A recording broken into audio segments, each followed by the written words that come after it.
विद्यानंद महाराज की जय। सद्गुरु मौनी बाबा भगवान की जय। शिवोहम शिवोहम शिवोहम। शंभोतिवर्जितमिदं सतद्विभाति संसारवर्जितमिदं सतद्विभाति संहारवर्जितमिदं सतद्विभाति ज्ञानामृतं समरसम गगनोपहम। दत्तात्रेय जी कहते हैं कि यह जगत संभूति रहित है, इसका न जन्म हुआ है न यह किसी अप्रकट का प्रकट रूप ही है। यह संसार जैसी वस्तु से भी रहित है, क्योंकि मुझे सर्वत्र ब्रह्म ही दिखाई देता है। यह ब्रह्म होने से नाश रहित भी है, क्योंकि ब्रह्म न तो प्रकट होता है और न उसका संहार ही होता है। मैं ऐसा ही ब्रह्म स्वरूप ज्ञानामृत समृत एवं आकाश तुल्य हूँ। उल्लेख मात्रममितमपि तेन च नाम रूपम विभिन्न भिन्नमपि तेन हि वस्तु किंचित निर्जल्यमान संकरोति कथं निषाद ज्ञानामृतं समरसम गगनोपहम। दत्तात्रेय जी अपने मन को कहते हैं कि वही एक ब्रह्म सर्वव्याप्त है। यह नाम रूप जगत थोड़ा सा भी नहीं है, यह भ्रांति मात्र है। न इस जगत में कोई ऐसी वस्तु है जिसे ब्रह्म से भिन्न अथवा अभिन्न कहा जाए, क्योंकि सब वही ब्रह्म है। फिर हे निर्लज्ज मन, तू किस लिए विवाद करता है? मैं ही ज्ञानामृत समरस एवं आकाश तुल्य हूँ। किम नाम रोदिषु सखे न जरा न मृत्यु किम नाम रोदिषु सखे न जरा दुखम किम नाम रोदिषि सखे न चते विकारो ज्ञानामृतं समरसम गगनोपहम। दत्तात्रेय जी अपने मन को कहते हैं कि हे सखे, अपनी प्रसिद्धि के लिए तू क्यों रुदन करता है, क्योंकि तू कभी नष्ट होता ही नहीं। यह जन्म मृत्यु बुढ़ापा दुख विकार आदि तेरे नहीं हैं। तू एक ही ब्रह्म रूप है जो इन सब से परे है। मैं ज्ञानामृत समरस एवं आकाश तुल्य ब्रह्म हूँ। किं नाम रोदिषु सखे न च ते स्वरूपः किं नाम रोदिषु सखे न च ते विरूपम किं नाम रोदिषु सखे न च ते वयासि ज्ञानामृतं समरसम गगनोपहम। दत्तात्रेय जी अपने आप से कहते हैं कि हे सखे, तू किस नाम के लिए रुदन करता है? न तो यह शरीर इंद्रिय आदि तेरा स्वरूप है, न तेरा रूप ही नष्ट होने वाला है, क्योंकि तेरा एक ही रूप वह ब्रह्म चेतन आत्मा है जो कभी नष्ट नहीं होता। आत्मा की कोई आयु भी नहीं है, वह अजर अमर एवं शाश्वत है। आयु शरीर की होती है जो तेरा स्वरूप नहीं है। तू एक ही ज्ञान रूपी अमृत समरस एवं आकाश तुल्य है, ऐसा मान। किं नाम रोदिषु सखे न च ते वयासि किं नाम रोदिषु सखे न च ते मानांसि किं नाम रोदिषु सखे न तवेन्द्रियाणि हि गगनामृतं समरसम गगनोपहम। दत्तात्रेय जी कहते हैं कि हे सखे, तू किस कारण से रुदन करता है? तू आत्मस्वरूप है। यह शरीर मन इंद्रिय आदि तुम्हारे नहीं हैं, न यह आयु ही तुम्हारी है कि तू इसकी समाधि पर नहीं रहेगा। तू आत्मा स्वरूप होने से ज्ञानामृत समृत एवं आकाश की उपमा वाला है, वही मैं हूँ। किम नाम रोदिषु सखे न चते स्ति कामम किं नाम रोदिषु सखे न चते प्रलोभम किं नाम रोदिषु सखे न चते विमोहो ज्ञानामृतम समरसम गगनोपहम। दत्तात्रेय जी स्वयं को कहते हैं कि हे सखे, तू किस कारण से रुदन करता है? ये कामनाएं, इच्छाएं, लोभ मोह आदि अंतःकरण के धर्म हैं। तू आत्मा होने से इन सब से भिन्न है। तू ज्ञान स्वरूप समरस तथा आकाश तुल्य है, ऐसा जान। मैं आत्मा हूँ।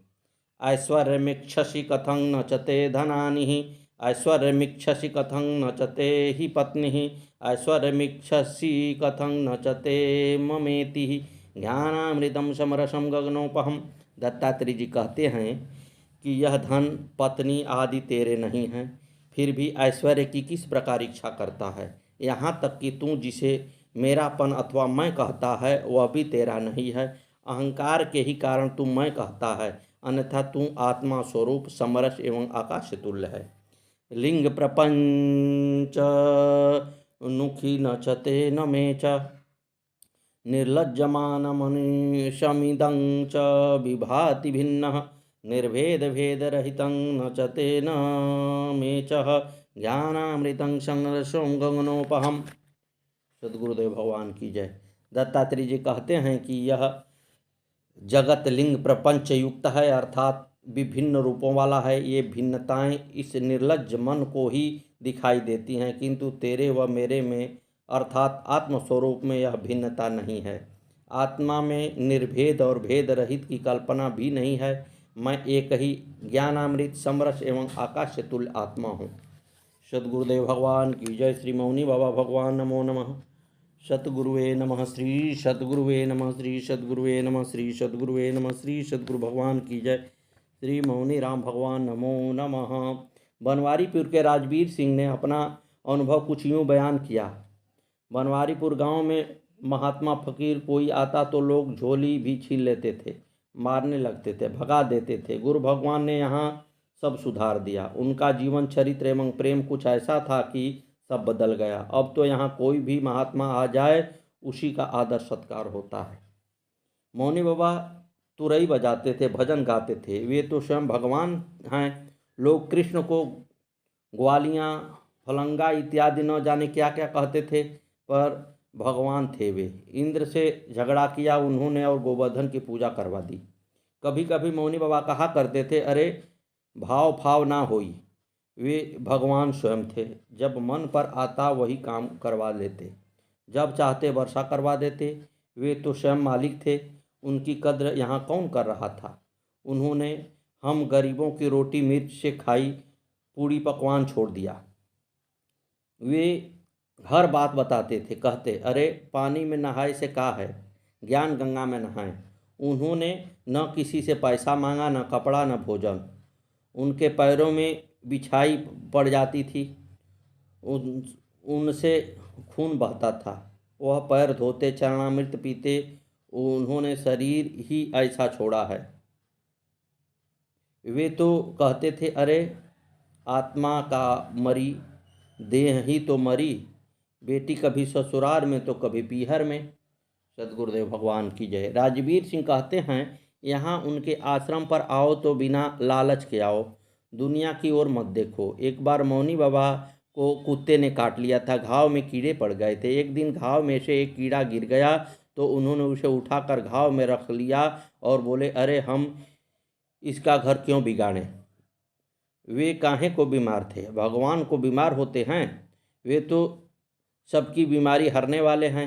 एक दिन हम वहीं बैठे थे जब प्रेमपाल फौजी आए। प्रेमपाल की टांग में कई दिनों से दर्द थी। मौनी बाबा ने उन्हें धीरे धीरे आते देखा तो बोले, कहाँ ते आया, मार बुजरिया के। प्रेमपाल फौजी तो ठीक हो गए और आपकी टांग में दर्द होने लगा। हमारे सामने गुरु भगवान के पास एक पागल लाया गया, संकाल से पकड़कर 3 महीने बाद ठीक होकर हाथ मिलाकर शिवोहम करके गया। अब तो सब अपना अपना ही गुणगान गा रहे हैं। मौनी बाबा ने तो कभी अपनी तारीफ खुद न की, जमाना उनका गुणगान गा रहा है। सद्गुरुदेव भगवान की जय। बनवारीपुर के गुमानी मौनी बाबा के एक निर्धन भक्त थे। वे कहते हैं कि मौनी बाबा को सबके मन की बात पता रहती थी। वे तो साक्षात भगवान हैं। एक दिन ये हल हाँक रहे थे, हल हाँकते हाँकते कह रहे थे, अब तो बाबा बहुत दिन से न दिखे। एक हल का चक्कर लगाते ही इनकी जो निगाह गई तो मौनी बाबा आते दिखे। रास्ता रास्ता इन्होंने कहा, अरे बाबा तो ये आ गए। इनका मन खुशी से नाच उठा। इन्होंने जल्दी से बैल खड़े किए और खेत में से निकलकर मौनी बाबा के पांव छुए। अपनी दया और कृपा को छिपाते हुए मौनी बाबा भगवान ने बड़े प्रेम से इनकी सोची हुई बात का उत्तर दिया, तू कभी कभी ही आता है, हम तो यहाँ से रोज आते हैं। एक दिन गुमानी मौनी बाबा के पास बैठे थे। मौनी बाबा उनसे कहने लगे, सुना हो आश्रम का न खाई हो। तभी जटपुरा आश्रम वाले रामवीर आए। वे बर्फी लाए थे। मौनी बाबा ने थोड़ी सी लेकर बाकी बांट देने को कहा। गुमानी ने प्रसाद लेने से मना कर दिया तो आप बोले, अरे लेता क्यों नहीं। भोले गुमानी ने कहा, अभी तुम ही तो कह रहे थे आश्रम का मत खाई हो। तब बाबा ने उन्हें समझाया, अरे प्रसाद को मना नहीं करी, पेट भर न खाई हो, खा ले तो घरे मत ले जाई हो। गुमानी ने मौनी बाबा का यह उपदेश गांठ बांध लिया और गरीबी के बावजूद भी उन्होंने कभी लालच नहीं किया। एक दिन मौनी बाबा रास्ते से गुजर रहे थे और गुमानी खेतों की तरफ जा रहे थे। इन्होंने मौनी बाबा के चरण स्पर्श किए। तब मौनी बाबा ने उनसे कहा, अरे ऐसे चलते चलते संत के पाँव ना छुई हो।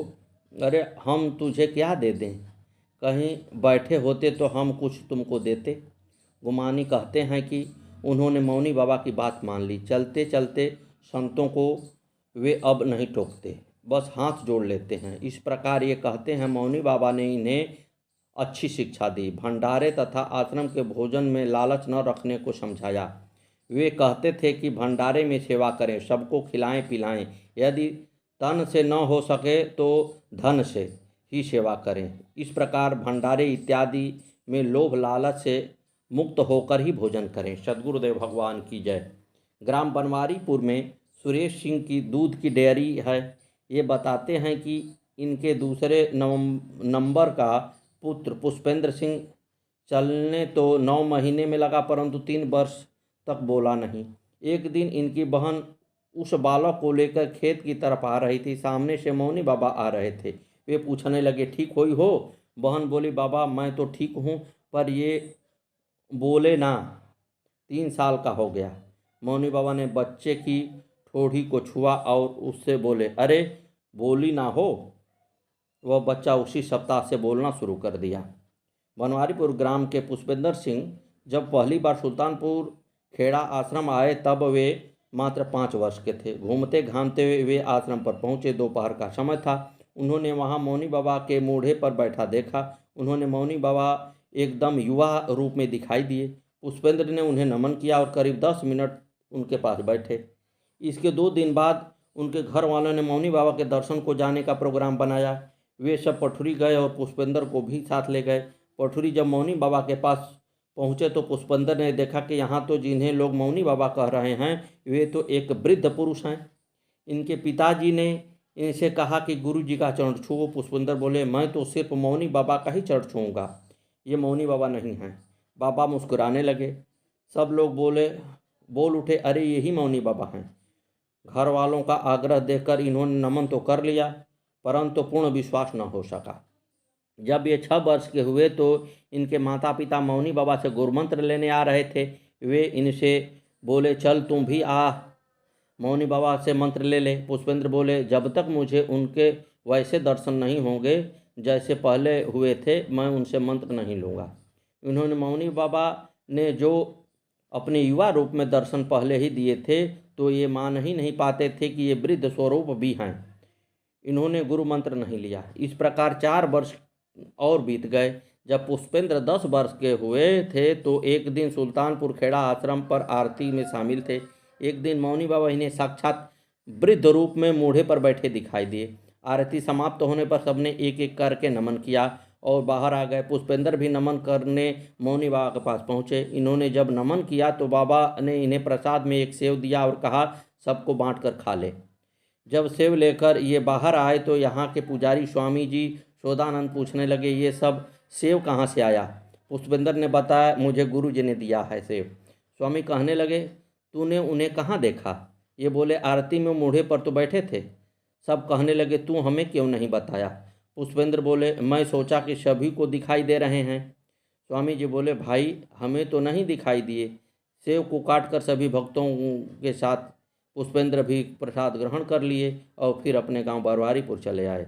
अगले दिन सुबह सुबह स्नान करके पुष्पेंद्र मौनी बाबा के पास घुरावली पहुँचे। जब बाबा को नमन किया तो वे बोले, गुरुमंत्र लेने आए हो? ये बोले, हाँ गुरुजी। मौनी बाबा ने इन्हें गुरुमंत्र दिया और मुस्कुराकर रघुवीर मास्टर जी की ओर देखकर बोले। मास्टर ने पूछा, गुरुजी कैसे? मौनी बाबा बोले, इसने वही काम किया है जान के गुरु बनाए। मास्टर जी को समझे या न समझे पर अपनी कहानी उनके मुख से सुनकर ये जान गए कि ये सब कुछ जानने वाले अंतर्यामी परम योगी अवधूत शिरोमणि साक्षात भगवान हैं।